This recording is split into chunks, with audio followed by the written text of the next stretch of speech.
everyone, I'm back for guided journaling number 5.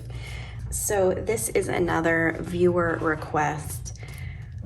There were actually a couple requests in this email I received, and the first part of the request is about exploring gratitude journaling, and so I will do that in the future in a separate video.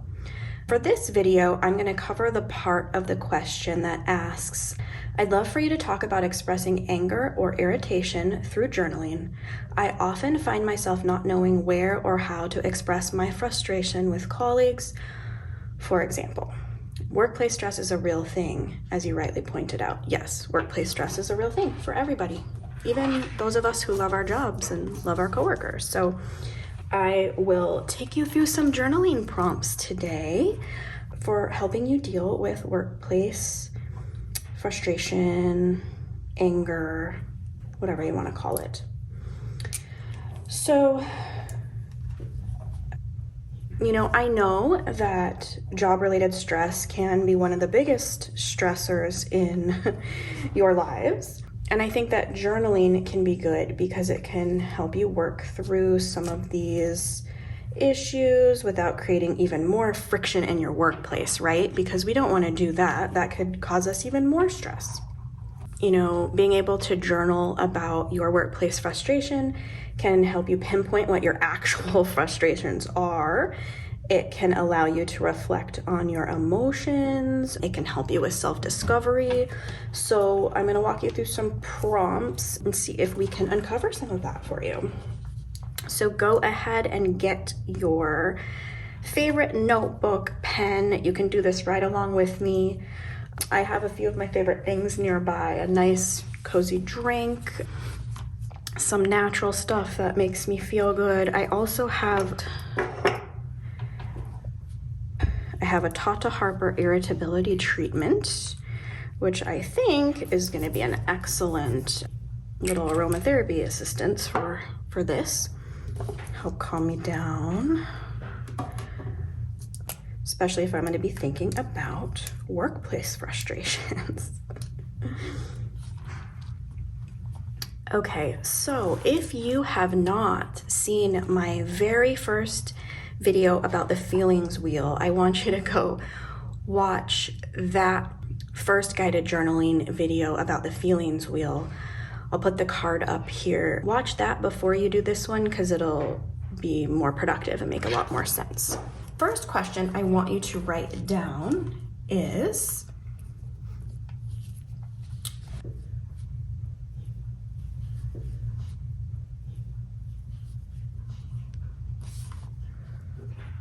why do my frustrations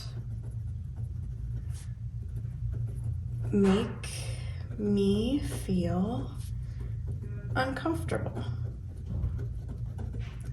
And if you want to use your feelings wheel to substitute the feeling here, maybe you want to write, why does my anger make me feel uncomfortable? Use your feelings wheel to try to pinpoint, exactly what it is that you are feeling, because maybe you're not actually in the anger pie. Maybe you're in the fearful pie. Maybe you're feeling threatened in your workplace. Maybe you're upset at a coworker because your boss seems to favor that coworker and it makes you feel threatened. So, maybe you're not really angry at that coworker. Maybe you're just feeling afraid for your job, or, the feelings wheel is really going to help you pinpoint that emotion. And then you're going to want to write about why it makes you feel uncomfortable. So I'm going to just make up an example that doesn't have to do with my workplace. I'll do one from one of the boards I'm on. So why do my frustrations make me feel uncomfortable? So for me, and of course you'll be doing this for yourself, but for me,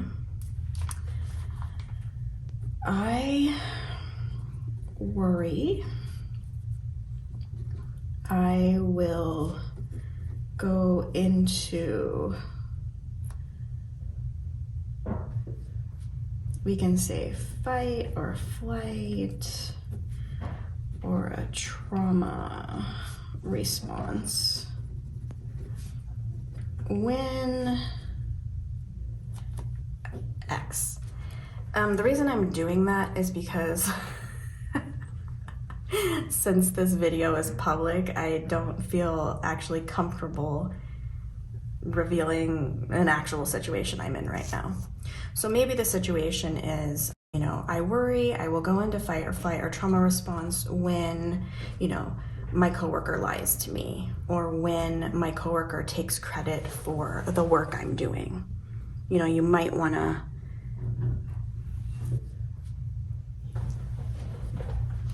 figure out why this emotion is a problem. A lot of us are very uncomfortable with emotions, but emotions are not things we need to be scared of. We need to stop thinking that way.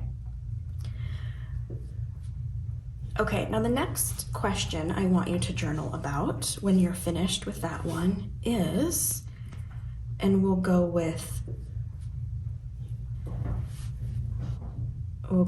this frustration as an emotion. Has my frustration ever caused a problem? Is this emotion you're having really causing a problem? And, so you're going to explore this question, and you might discover that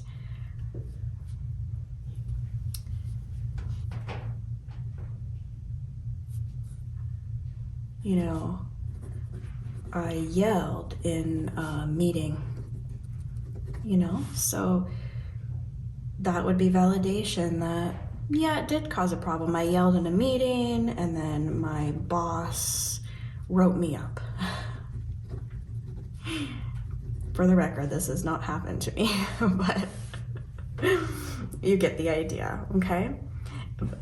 You might end up deciding, no, my frustration hasn't caused me a problem. It's just a valid, natural way of feeling at work, and I've been able to, really calm myself through the issue and not cause yourself a problem. But that's going to be a question you explore in this. Now, the next question I want you to ask is, am I expecting my coworker or your boss, fill in whatever's appropriate here. Am I expecting my coworker or boss to read my mind? And the reason this is really important is because boundaries are so important in the workplace. Reasonable, healthy boundaries, of course. And you're allowed to decide for yourself what those are. And if you're expecting your coworker or your boss to know what your boundaries are by reading your mind, this is going to be very unsuccessful, and you're going to feel very frustrated and angry about that. So, am I expecting my coworker or my boss to read my mind? And then you might decide,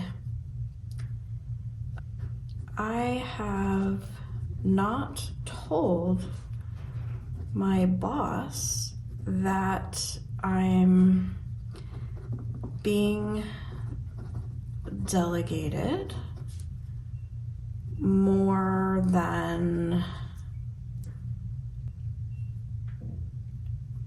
40 hours, whatever your thing is, more than 40 hours of work per week.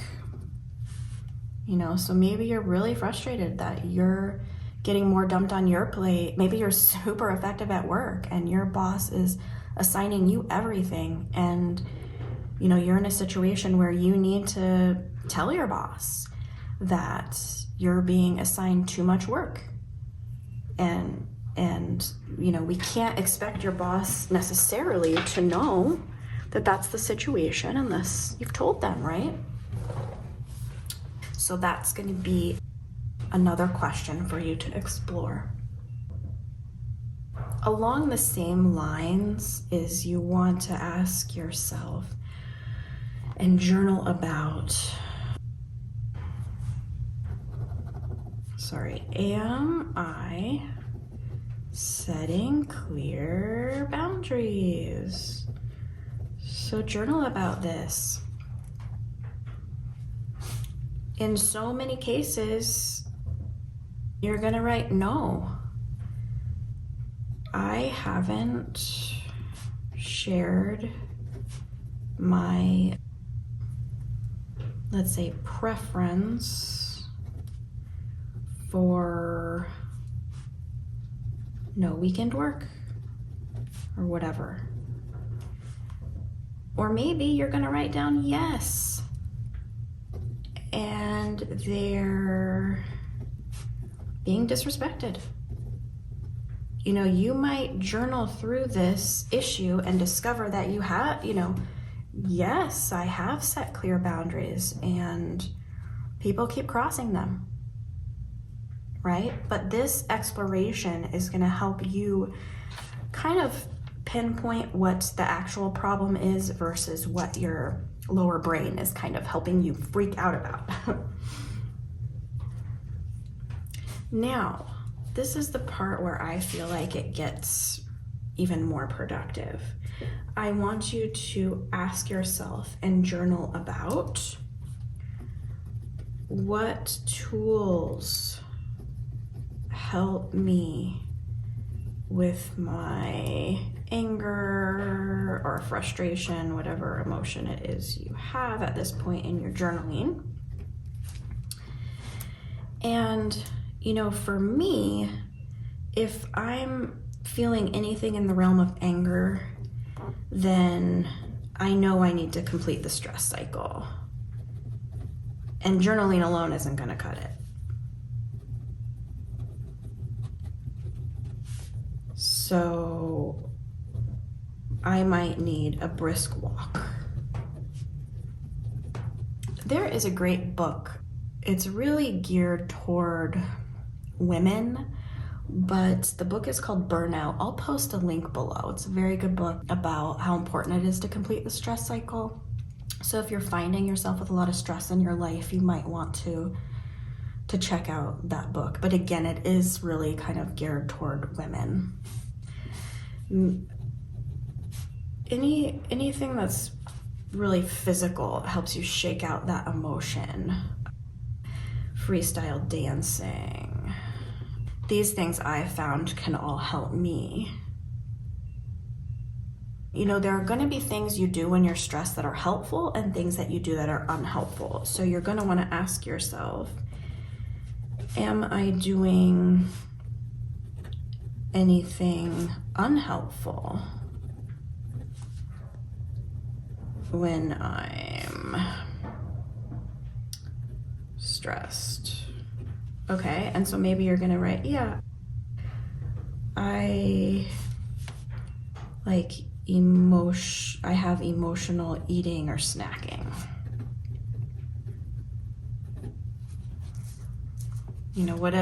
Maybe you do something else. Maybe you drink alcohol. I know that's a common one.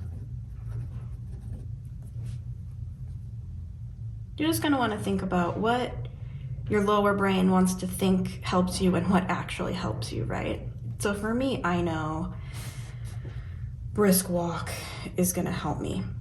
Maybe talking it out with somebody that's appropriate, so it's not necessarily appropriate to be gossiping about how stressful your workplace is with your coworkers, because that can create more friction, as I said before. But maybe you have a therapist or a trusted friend who you can talk with, and that sometimes I know will help people. So don't limit yourself to journaling. The journaling is going to help you, figure this stuff out and help you figure out what other steps you might need to take outside of journaling. So be open to that as you're going through this process. And finally, one of my favorite journaling prompts for this kind of situation is to and this is really a classic one, but journal about what your anger would like to say to your colleague or your boss, your coworker, whoever it is that you're having this interpersonal conflict with.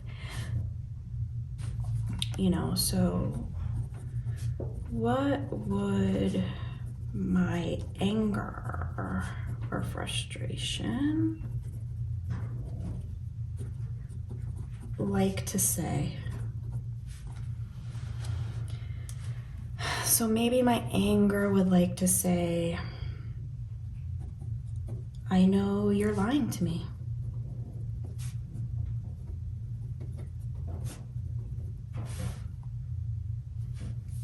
Maybe you want to say, I want you to stop taking advantage of me.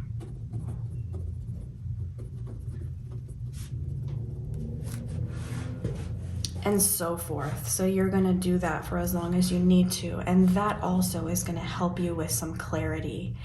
And do not hesitate to check in with the feelings wheel as you go through this, because it really is going to help you uncover and pinpoint, you know, what it's going to help you refine the problem. And often you're going to be able to come up with a plan, you know, using your higher brain and not just your, you know, lower, kind of like trauma response to the issue, but you're going to be able to use your higher brain that's trying to help you long term and come up with a solution. So I hope that helps you with that question. I happily am accepting viewer requests for the guided journaling sessions, and soon in the future, I don't know if it'll be next week, but I'll cover the other part of that question that was about exploring gratitude journaling. We'll do a whole video on that. Well, I hope you have a great week ahead of you, and as always, do not hesitate to let me know if you have any questions. Bye-bye.